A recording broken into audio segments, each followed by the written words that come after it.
Hi happy morning to all. அலார சத்தம் காலையில் கேட்டுட்டு அதுக்கப்புறம் என்ன நமக்கு ஜாமான் உருட்டுறது தான் பெரிய வேலையே. நேற்று நைட்டே போய் வாழைத்தண்டு வாங்கிட்டு வந்தாச்சு, மாம்பழமும் வாங்கிட்டு வந்தாச்சு. மாம்பழ சீசன் முடியறதுனால கிலோ 80 ரூபாமா. ஆனால் தோல் ஒரே கசப்பாக இருந்துச்சுங்க, பட் பழம் செம்ம டேஸ்ட்டு. வாழைத்தண்டு ஏன் வாங்கிட்டு வந்திருக்கேன்னு நினைக்கிறீங்களா? காலையிலே ஜூஸ் போட்டு குடிக்க தான், வெறும் வயிற்றுல. வாரத்துக்கு ஒரு நாள் அப்படி செஞ்சால் ரொம்ப நல்லதான் உடம்புக்கு.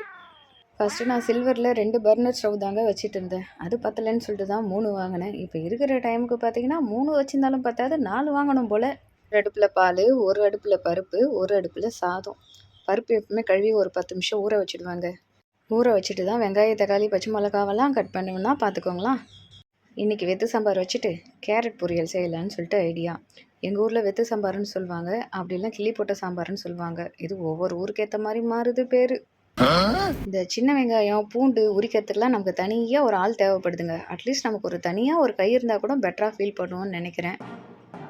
ஒரு கடாயில் எண்ணெய் ஊற்றி கடுகு போட்டு கருவேப்பிலை போட்டு 2 காஞ்ச மிளகாவை போட்டுட்டு வெங்காயம் போட்டு நல்லா வதங்கின பிறகு கேரட்டை போட்டு வதக்கி இறக்கினா கேரட் பொரியல் ரெடி. அது கூட உப்பும் போடணும். தேவைப்பட்டால் முட்டையை கூட உடச்சி ஊற்றிக்கலாம். ஒரு சிலர் தேங்காவை கூட போட்டு இறக்குவாங்க. நல்லா தான் இருக்கும் அந்த டேஸ்ட்டும். நமக்கு கேரட் இந்த போல் எது செஞ்சாலும் நமக்கு ஓகே தான்ப்பா. இந்த பருப்பை பார்த்துக்கோங்க. இது போல் பருப்பை பார்க்குறப்ப எனக்கு என் சின்ன வயசு ஞாபகம் தான் வரும். எங்கள் அம்மா இது போல் பருப்பு கிடையிறப்ப எனக்கு ஒரு சின்னதாக கிண்ணத்தில் பருப்பை மட்டும் எடுத்து தந்து இத்தினோண்டு உப்பு போட்டு கலக்கி தருவாங்க. நான் அந்த பருப்பு, வெங்காயம், தக்காளி, பச்சை மிளகா இதெல்லாம் மிக்ஸ்டாக இருக்கிறப்ப ஒரு தனி டேஸ்ட் வரும். நிறையா குழந்தைகளுக்கும் தருவாங்க. என் பொண்ணு தந்தா அப்படின்ட்டு போவா. ஆனால் நான் இன்னமும் அப்படியே தந்தா நல்லா வக்கனே உட்காந்துட்டு சாப்பிடுவேன். ஆனால் யாரும் தரது தான் இல்லை. என்ன பண்ணுறது, நான் வளர்ந்த கழுதியாக ஆகிட்டேனா. கத்திரிக்காய் முத்தனா கடை தெருக்கு வந்து தானே ஆகணும். என்ன பண்ணுறது. சரி வாங்க சாப்பாடை கிளறுவோம். மாம்பழம் ஒரு சைடு சீவி வச்சாச்சு, இன்னொரு பக்கம் கேரட் பொரியலில் ஃபைனலாக முட்டையும் போட்டு இறக்கியாச்சு. என் பொண்ணு முட்டை போட்டு தந்தா கண்டிப்பாக மிச்சம் இல்லாமல் சாப்பிட்டு வருவான்ற ஒரு நம்பிக்கையில் செய்கிறேன். நம்பிக்கை தானே எல்லாம்.